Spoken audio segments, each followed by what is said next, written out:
Hello and welcome back to another episode of GCSE Litcast. We're going to be taking you through some of the different questions and sections of the exam in our upcoming episodes and just making sure that you've got all the tips and tricks that you could possibly need to do your very best when you go in for your exam in January. And of course, this will be the last time that we are running this format of GCSE before we move to our new GCSE formats, the new WJEC GCSE next year. So we'll be making and releasing lots of resources for that when the time comes. That means that if you're listening to this and you're in year 10 or year 11 or in year 9 and you're doing this exam really early, then great, hope that the tips work really well for you.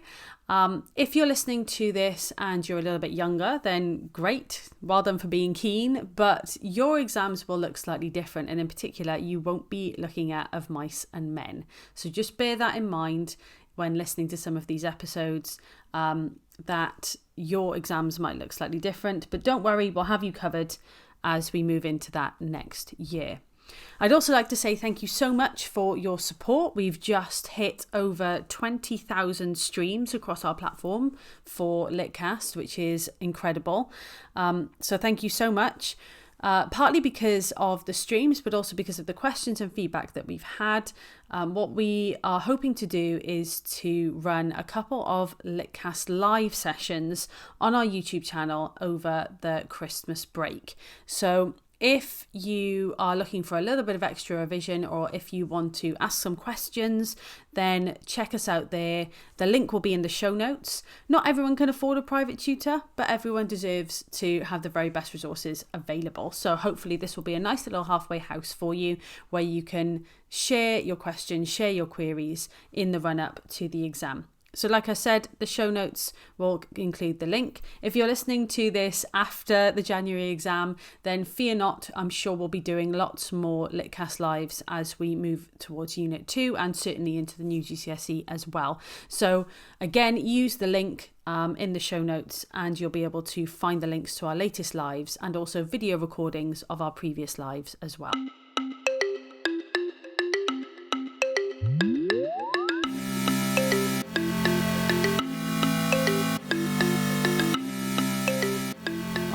So today we're going to talk about the extract question and just a few quick top tips to help you make the most of those 10 marks in the exam.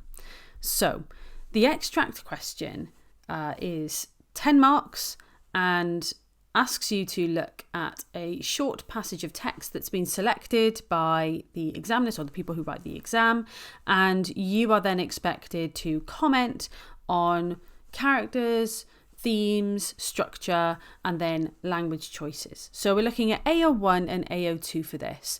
And obviously this is for the WJEC exam specification. If you are looking at a different exam specification, and I can't imagine you would be because I don't think Of Mice and Men is on any other exam specifications now.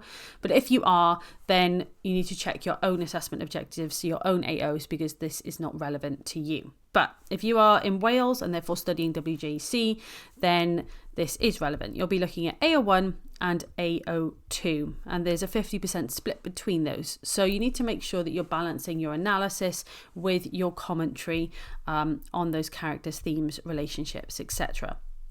So the first step when you open the exam, because the extract is your first question, is to make sure that you're answering on the right text. Now that seems like an obvious thing to say, and I'm sure your teacher has told you this 100 times already, and you've rolled your eyes for 99 times because it seems like the obvious thing. But every year there will be someone who forgets, who struggles, who ends up looking at the questions for the wrong text. So make sure your exam paper is put in front of you. You've got your list of texts on the front. Make sure you turn to the right page. As far as I remember, Of Mice and Men is usually the first one. So it should just be a case of opening up the first page and finding it there. But double check. Okay, make sure that you're turning to the right page. That is really important. And you have time while everyone has their papers handed out and they're reading out the timings to you and you get to write your name on the front of the paper. You have time to check this. So check it, double check it, make sure you turn to the right page. Okay, once you've turned to the right page, then you are faced with your extract question. So the first thing to do is to have a read of the extract and also be thinking about the question. So what I would do is highlight those keywords in the question or underline them first. You may be asked about mood and atmosphere. You may be asked about a character and how they speak and behave. So things like what they say, how they say it. So things like body language, actions and reactions to other characters. That's really important too. What they do in the extract. You might be asked to look at, as I said, mood and atmosphere. So that's more about the kind of the language that's used to create a certain feeling in a scene. It could be something like tension. It could be something, especially if you're thinking about Of Mice and Men, that first, the very first section at the start of the book. That first passage is very peaceful, very tranquil, that kind of contrasts with some things later on.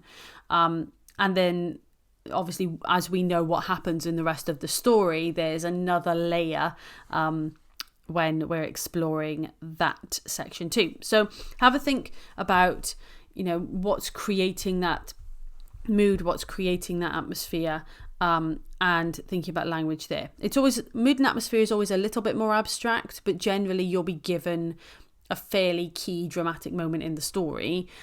So it should be straightforward enough for you to find kind of things that add to the mood of that moment. You might also be asked to look at two characters.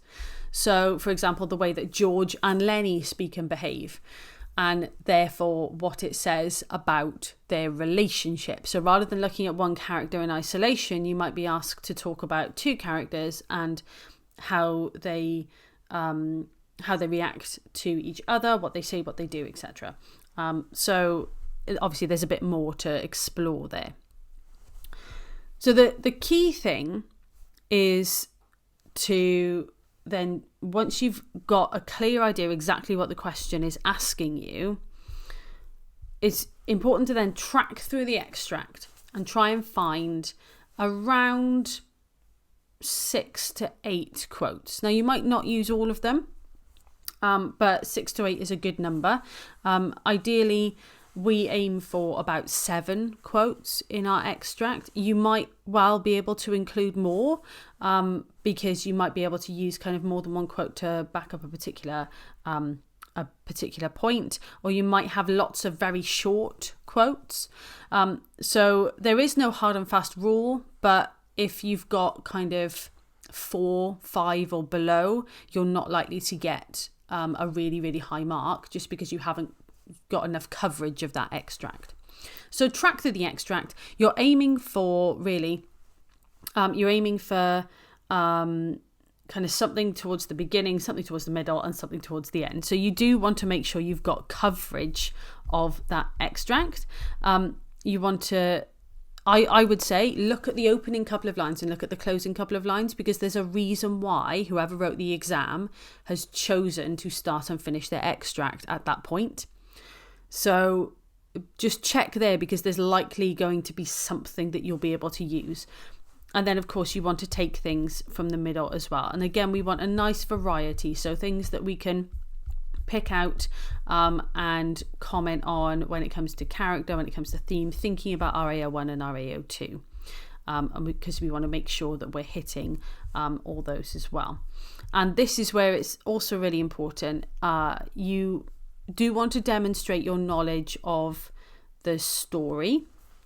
And we know that at the highest level, they like the idea of candidates moving from the general to the specific. So being able to talk about the story as a whole in general and making broad statements about characters or relationships or themes, and then bringing it right down to a very specific quotation. So that's really sophisticated, being able to do that. But what we want to avoid is just describing the story. Remember, we've got 20 minutes and this is worth 10 marks. We're aiming for about a side of our exam paper, maybe a little bit more, but we're aiming for about a side. So, we're not looking for reams and reams and reams of commentary here. So make sure that you're spending your words wisely. And this is actually really important when you think about having to start to write up your answer.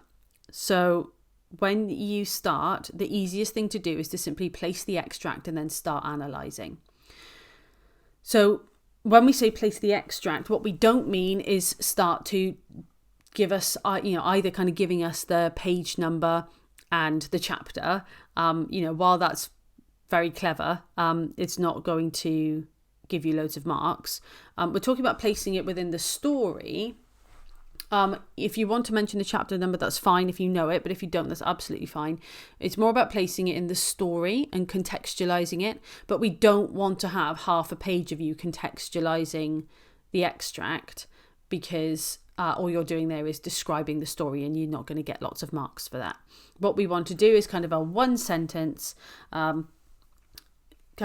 place it, tell me what's happened. It could be, this is the first appearance of this character, or this is just after this character said this to this character. It's one sentence placing it and one sentence telling us kind of rationalizing for us perhaps the mood or the way that you're arguing that this character is being portrayed and things like that.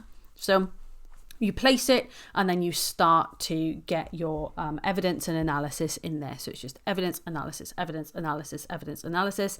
We move through and we want that to be, so the mark scheme we'll talk about for 5 to 7 marks, which is our C to B grade from what I remember. It talks about being sustained and thoughtful discussion. So the terms sustained and thoughtful mean that you don't tail off halfway through, you don't lose steam, and that's where spending a minute or two going through the extract and actually picking out your quotes in advance and thinking about the argument that you're going to make really pays off. I think people worry sometimes that they're not writing frantically for every single second of their time, but actually spending a little bit of that time planning pays massive dividends in the quality of your writing and your ability to write for the full amount of time with the amount of stamina that you need. So make sure that you keep your argument going throughout. The idea of it being thoughtful is, again, kind of just trying to show a little bit of inference, trying to move beyond surface commentary and moving beyond description. We're looking for something that, we're analysing language, we're thinking about how Steinbeck's using his language here. And then for 8 to 10, so our kind of A to A star, answers need to be assured, evaluative and analytical. I think I've got that right. So there, we really want that focus to be on why Steinbeck's chosen those words instead of any other words in the English language. And that confidence comes, because it talks about the idea of it being assured and confident. That confidence comes from short, snappy quotes. The more precise and snappy the quote, the more confident you come across as, because it doesn't seem like you're hedging your bets. If you quote 3 lines of the extract, that feels like you're not quite sure what bit you want to pick, so you're just going to write down all of it. So try and be precise. We're looking for 1 to 5 words in your quotations, really. Again, not a hard and fast rule. There might be a quote that you really, really want to use that's got more words. That's fine. As long as you've got something good to say about it, use it. Just be conscious in the fact that whenever you're writing down words from the extract, you're not gaining marks for yourself. You don't get marks for copying out bits of the extract. You get marks for the commentary that you have on that, the analysis that you have on that. So we want that detailed reference. So again, if you're thinking about 8 to 10 marks, if you're kind of really aiming for full marks here, think about if there's any single words you can pick out. Think about if you can evidence stack. And what I mean by that is that, make a point about a character and then get, 3, 4, 5 bits of evidence that you can sort of hit your reader with, hit your examiner with. And kind of build your argument, make your case really strong, so there's no way that they can disagree with you. And we like that idea of a really persuasive argument where you're just giving us the evidence and there's just no way we can refute it because it's so well put together. So we want to, again, sustain this throughout. We want that detailed reference. We want that moving from the general to the specific. So you'll see that mentioned in mark schemes in using words like confidently handling texts. And then you want to make sure that whatever argument you're making, that it is sort of consistent throughout, because it is quite easy in the exam, even though in your practice you might find this really straightforward. It is actually quite easy in the exam to start off saying one thing and to finish saying something completely different. So just make sure that, if you do have chance to reread, if you do have chance to kind of have a quick glance through what you've written at the end, just make sure that your argument at the beginning and your argument at the end is vaguely the same. And one final piece of advice for the extract: we are not putting context in the extract. No context needed. We are being assessed on AO1 and AO2. Our context is AO4. We do not need to worry about context for the extract. All of our knowledge of context comes into the essay. So when we're writing about the extract, we're just thinking about the text in front of us and how it perhaps relates to the story at large, if that's relevant. If there's something that you want to mention from a context point of view that you feel would really help you make a point or really help develop your analysis, then you can. Examiners have said there's no reason why you can't do that. However, the danger is that you end up, again, just like if you're writing out a really long quote, you end up writing things that are not going to directly get you marks in relation to your AO1 and your AO2, which is what you're being examined on. So just be careful with that. So remember, no context, track through, short and snappy, and confidently handling that text. Okay. In our next episode, we're going to be having a chat about the essay, what's involved with that, and just talking through what that looks like on the paper as well. Thank you so much for listening, and I'll see you in the next one.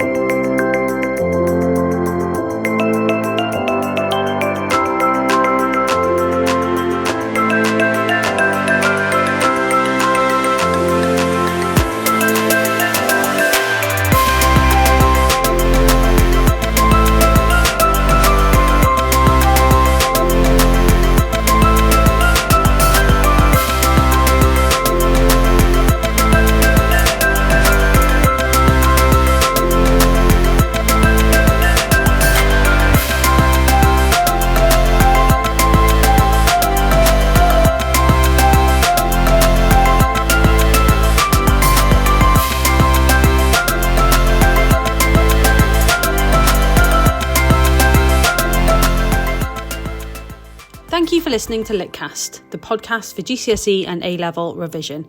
The music that you hear in this episode is called Galaxy and was written by Ixon, and you can find the rest of his music on SoundCloud. You can also find us on other social media channels, including YouTube, where you'll also find our Litcast live episodes. Thank you so much for listening, and we hope to see you again.